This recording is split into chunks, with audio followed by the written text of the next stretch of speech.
আশা করি তোমরা সবাই খুব ভালো আছো।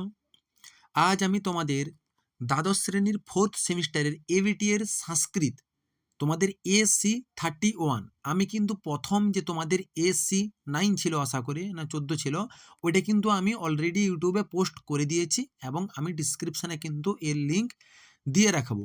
তোমরা এএসসি 31 এই পেজটা তোমরা সবাই এবিটিএতে খুলো। একের পর এক আমি কোশ্চেনগুলোর উত্তর বলে দেবো, এভাবেই তোমরা কিন্তু পরীক্ষাতে লিখবে।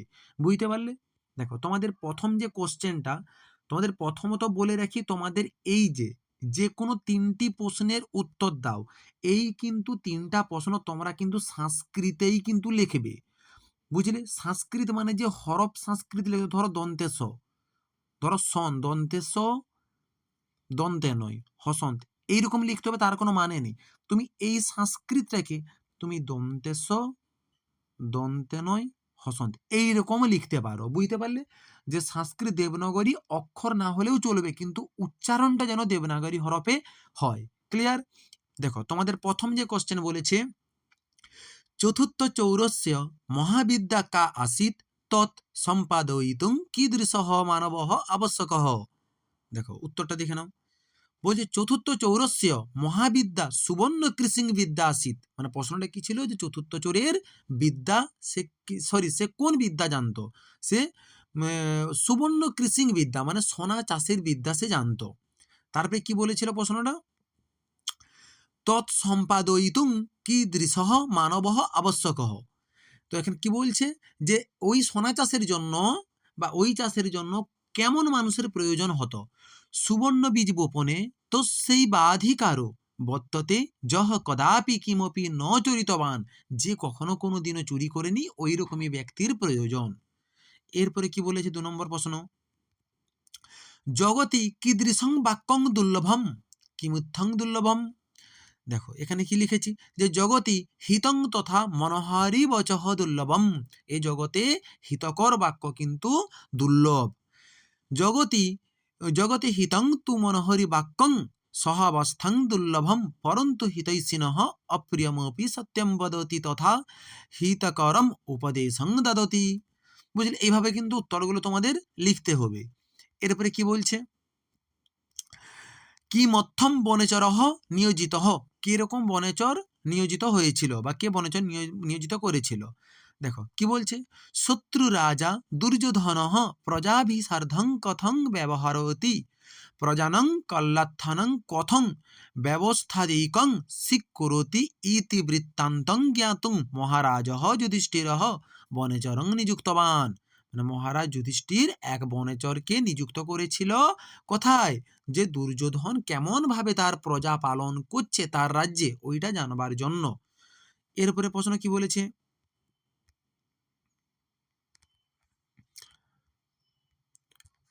তং বাসন্তী অত্র বক্তা কা, কা চা বাসন্তী, এখানে দুটো প্রশ্ন দিয়েছে।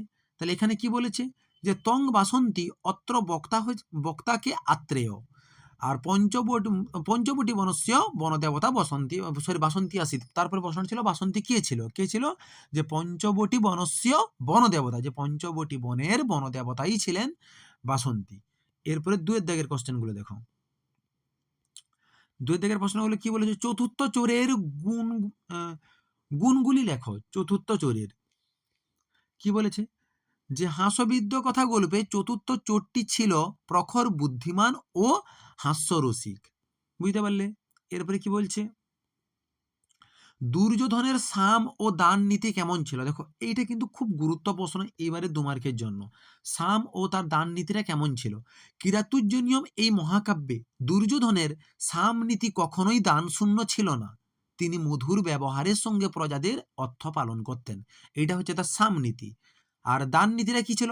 দান নীতি কখনোই সমাদর রহিত ছিল না, তবে যথার্থ গুণ বিচার করেই তিনি প্রজাদের সমাদর করতেন।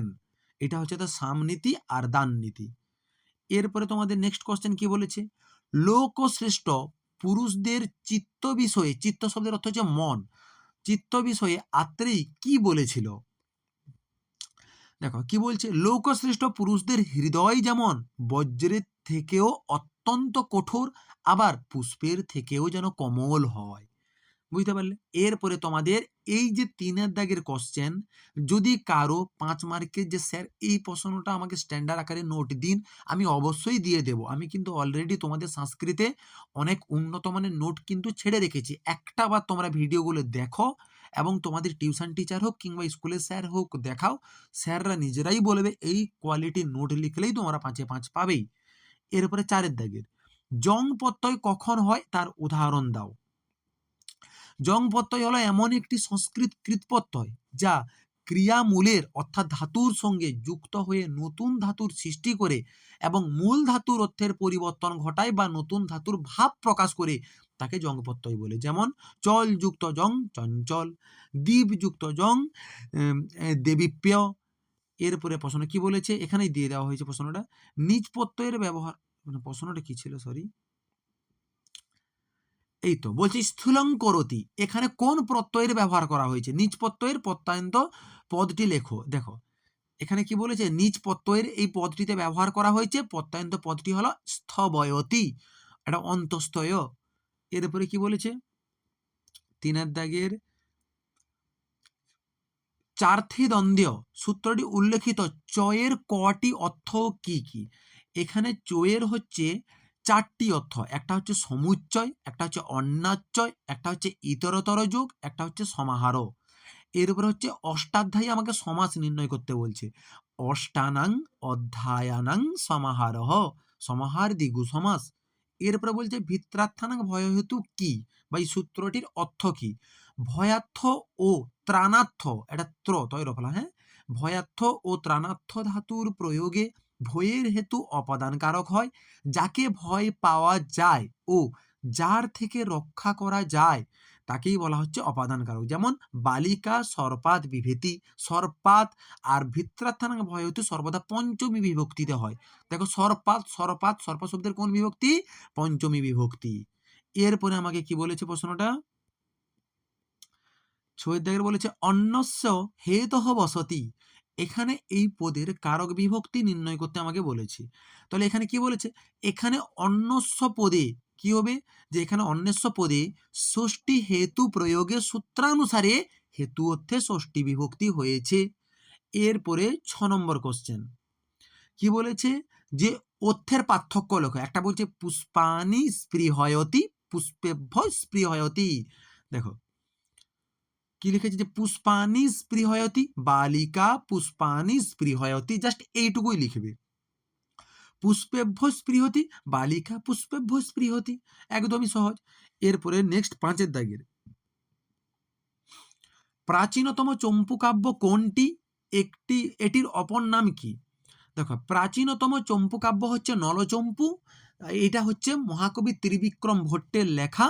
এটা হচ্ছে নল ও দময়ন্তীর প্রেমগাথা হচ্ছে মেন এর মানে রস, আর এর উৎস হচ্ছে কি, বা এর অপর নাম হচ্ছে দময়ন্তী কথা। ন্যায়তীর্থ রচিত দুটি গ্রন্থের নাম বলেছে কি, যে পাণ্ডব বিক্রম আর একটা হচ্ছে সারস্বত শতকম। এরপরে কি বলেছে এরপরে কোশ্চেনটা কি আছে, আয়ুর্বেদের উৎস কোন বেদ, এই আয়ুর্বেদের একটি আয়ুর্বেদ শাস্ত্রের নাম লেখো। দেখো কি বলছে, আয়ুর্বেদ শাস্ত্রের উৎস হচ্ছে অথর্ব বেদ, বুঝলে? এই আয়ুর্বেদ শাস্ত্রের নাম হলো, মানে একটি আয়ুর্বেদ শাস্ত্র কি, যে সুশ্রুত রচিত সুশ্রুত সংহিতা, চরক রচিত চরক সংহিতা, বুঝলে? এরপরে বলছে গদ্য কাব্যের লক্ষণে দণ্ডী কি বলেছেন। দেখো দণ্ডী কিন্তু তার কাব্য দর্শন বলে একটা তার গ্রন্থ আছে, ওই গ্রন্থেই তিনি বলেছেন আপদহ পদ সন্তান গদ্যম, পদ সন্তান গদ্যম, বুঝলে? দেখো আমি কিন্তু তোমাদের সম্পূর্ণ বিনামূল্যে সংস্কৃতে বাংলার অর্থ সহ তোমাদের কিন্তু একের পর এক আমি এবিটিএ কিন্তু করিয়ে যাচ্ছি। আমি ভিডিও কিন্তু কন্টিনিউ তোমাদের ছাড়তেই থাকবো। তোমরা চ্যানেলটা কিন্তু অবশ্যই তোমরা কিন্তু সাবস্ক্রাইব করে রাখো, বুঝলে? চলো দেখা হচ্ছে নেক্সট ভিডিওতে।